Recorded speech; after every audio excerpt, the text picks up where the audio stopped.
Không có so sánh thì không có tổn thương. Nhưng hai buổi trình diễn chó mình dự ở Kuala Lumpur và Hà Nội nó lại hơi bị gần nhau, nên việc so sánh cứ tự nhiên xảy đến. Video này mình định dựng và đăng từ mấy tuần trước cơ, nhưng khi đó có đợt bão lũ gây thiệt hại nghiêm trọng ở các tỉnh miền Trung. Mình tự thấy đưa video về chuyện trình diễn thú cưng trong thời điểm người dân nhiều nơi còn ngồi chịu đói rét trên mái nhà chờ cứu trợ là không ổn, nên mình ém nó lại đến tận bây giờ. Và vì ém lại nên từ chỗ định đăng hai video riêng rẽ cho hai sự kiện riêng rẽ là hội trình diễn chó tổ chức ở Kuala Lumpur cuối tháng 9 và hội trình diễn chó tổ chức ở Hà Nội đầu tháng 11. Mỗi video chừng 4 đến 5 phút. Mình lại gom béng cả đống clip đã quay thành cái vlog tổng hợp dài dòng này. Từ sau đây mình sẽ gọi hội trình diễn chó bằng tên tiếng Anh là Dog Show cho gọn nhé. Đầu tiên mình nói về các loại dog show cho các bạn nắm qua mấy nét cơ bản đã. Trên thế giới có nhiều kiểu dog show, cách thức, trình tự tổ chức khác nhau tùy thuộc vào mục tiêu. Sơ sơ có mấy kiểu như sau. Một là Confirmation Show, dịch nôm là thi chó nòi. Nó là kiểu show nhằm đánh giá về giống chó, xem ngoại hình, lông lá, dáng đi, tỷ lệ cơ thể của các em chó, xem có đặt theo chuẩn mực của từng giống chó cụ thể hay không. Chó đưa đi Confirmation Show là loại chó thuần chủng có giấy tờ đăng ký phả hệ ấy. Hai là Obedient Trial, nôm na là thi chó khôn, chó ngoan. Nó là cuộc thi đánh giá kỹ năng làm theo lệnh của thí sinh chó. Mấy trò huấn luyện chó đi đứng nằm ngồi rồi tìm đồ lấy đồ là để đi thi Obedient Trial đấy. Ba là Agility Show, nôm na là thi chó nhanh, chó khéo. Cái này vui nhất này, vì trong thời gian giới hạn thí sinh chó phải chạy tít mù theo sơ đồ rồi chui hầm vượt rào này kia cũng khá phức tạp. Xem hồi hộp phấn khích như là xem thi đấu thể thao ấy. Ngoài ba kiểu show phổ biến kể trên thì còn một số show chuyên biệt cho chó chăm, chó săn, chó kéo xe, chó cứu hộ. Nhưng mấy show kiểu này phải đi các nước Âu Mỹ mới gặp. Mình cũng chỉ thấy trên kênh Nat Geo hay là Animal Planet thôi chứ chưa bao giờ được xem tận mắt. Hai dog show mà mình xem và quay được gần đây đều là Confirmation Show. Show bên Malaysia thì kết hợp mấy thứ râu ria nữa, tí mình nói rõ sau, nhưng cơ bản nhất thì vẫn là thi chó nòi thôi.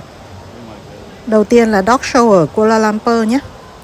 Đợt cuối tháng 9 đầu tháng 10 mình đưa mẹ mình sang Malaysia chơi.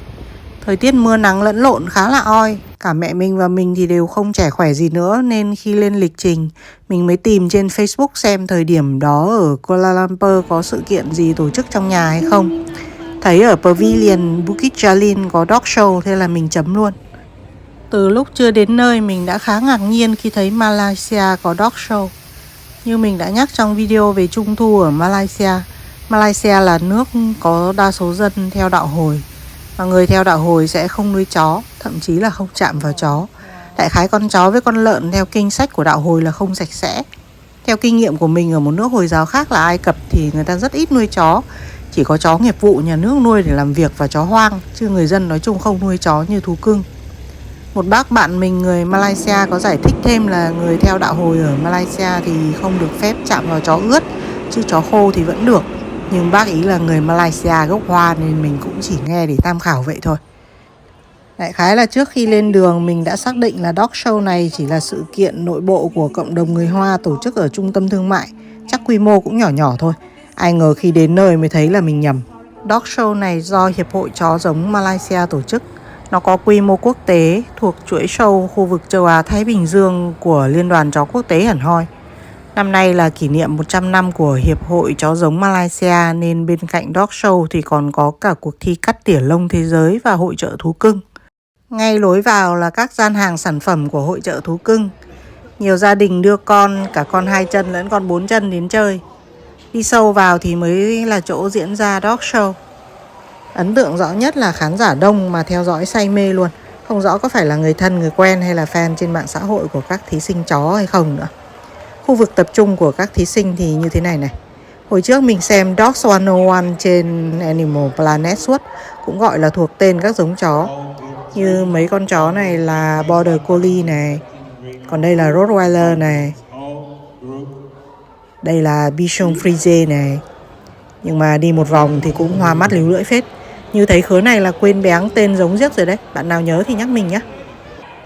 Không cần biết thông tin năm nay là kỷ niệm 100 năm Hiệp hội Chó giống Malaysia. Chỉ cần nhìn cách thức tổ chức, thí sinh và người xem Mình cũng biết việc nuôi chó làm thú cưng nói chung và nuôi chó nòi để đi thi nói riêng đã phát triển ở Malaysia được một thời gian dài rồi. Nhìn cách họ làm quy củ lắm. Cũng phải thôi, vì kinh tế họ phát triển hơn mình chừng mười mấy 20 năm. Thu nhập bình quân đầu người cũng ngấp nghé ngưỡng cao rồi mà. Malaysia trước đây thuộc Anh. Người Anh thì có truyền thống nuôi chó, lai tạo chó, thi chó. Cộng đồng người Malay gốc Hoa hay gốc Ấn có kế thừa được cũng là chuyện dễ hiểu. Nói chung ngồi trong nhà mát mẻ xem dog show Kuala Lumpur là điểm nhấn hay ho đáng nhớ trong chuyến đi Malaysia này của mình với mẹ mình. Với mình thì dog show của nước bạn còn đóng vai trò hình mẫu để so sánh nữa. Vì chỉ một tháng sau dog show Kuala Lumpur, mình có đi xem một dog show khác ở ngay Hà Nội. Dog show Hà Nội tổ chức đúng đợt Hà Nội mưa dầm. Địa điểm tổ chức là nhà thi đấu Thanh Trì thì xa mà không có tuyến đường sắt đô thị. Đơn vị tổ chức là Đại Việt Kennel Club thì cũng không phải hiệp hội quốc gia có uy tín trăm năm như bên Malaysia. Ngoài thông tin trên trang tự tạo trong mục sự kiện của Facebook thì mình không thấy có báo chí hay hội nhóm lớn nào hỗ trợ truyền thông nữa. Chính vì thế nên dog show này rất là vắng. Mình tự thấy phục mình vãi vì chả liên quan gì mà hôm đấy mưa rét vẫn đi grab bike dọc cái đường Giải Phóng toàn xe tải xe khách để đến tận nơi hóng. Hóng một buổi xong thì phục thêm các chủ chó từ nước ngoài đưa chó sang đây nữa. Chắc các bạn cũng đang thắc mắc tại sao người ta lại tốn công tốn của để đưa chó sang đây tham gia một dog show vắng teo chưa có danh tiếng gì như dog show Hà Nội phải không? Riêng chi phí chở chó đường hàng không ra nước ngoài rồi thuê khách sạn hay căn hộ ăn dầm ở dề mấy ngày để thi cũng là cả mớ tiền chứ đùa đâu. Muốn lý giải được chuyện này thì trước hết ta phải hiểu về luật chơi ở dog show tí đã. Như đã nói ở đầu video, Confirmation Show là để tìm ra những con chó đúng chuẩn theo từng giống. Việc này sẽ duy trì và cải thiện gen giống cho thế hệ sau. Chính vì thế, giám khảo sẽ chấm điểm về thể chất, xem xét dáng dấp, chân, cẳng, răng, lông kỹ lưỡng. Mỗi giống đều có tính cách đặc trưng riêng nên thái độ phản ứng cũng được xét đến. Nhưng cái này giám khảo xịn mới biết chứ người trần mắt thịt như mình thấy bọn chó đi show được là ngoan hiền dễ thương tuốt tuột. Đấy là các tiêu chí xem xét. Còn giải thưởng thì sẽ chia làm mấy cấp độ. Đầu tiên là cấp độ giống. Các em chó cùng một giống. Ví dụ như đoạn này là mấy em Bichon Frise đứng dàn hàng thi với nhau để chọn ra em tốt nhất trong giống đó, gọi là Best Breed. Tiếp đến là cấp độ nhóm. Dựa trên chức năng của các giống chó, đại khái là bọn bé bé lông đẹp thì vào nhóm chó cảnh, bọn gầy gầy nhẳng nhẳng thì vào nhóm chó thể thao, bọn lực lưỡng thì vào nhóm chó lao động. Nói theo bóng đá thì các khứa nhất bảng Best Breed này sẽ thi rồi tìm ra vài giải Best Group. Mấy giải cấp độ 2 này sẽ lại thi với nhau để ra giải cấp độ cuối là Best Teen Show, tức là em chó xuất sắc nhất trong hội thi đó. Và các show sẽ liên kết với nhau thành một hệ thống nên danh hiệu và chứng nhận đi kèm sẽ mang tính quốc tế. Việc đoạt giải ở một show đơn lẻ, ví dụ như ở Hà Nội, sẽ cho em chó một số điểm. Tham gia càng nhiều show và giành càng nhiều giải cao thì sẽ càng được nhiều điểm. Khi điểm lên đến một ngưỡng nhất định thì em chó đó sẽ có danh hiệu oách hơn, cho đi phối giống được phí cao hơn, chó con sinh ra có lý lịch long lanh và bán được nhiều tiền hơn. Nói chung lợi ích kinh tế chắc cũng khá nên chủ chó mới có túi ép mệt để chỏng chơ thế kia. Hay là người ta giàu sẵn rồi mới dám bước chân vào ngành nuôi chó giống và đưa chó đi show nhỉ?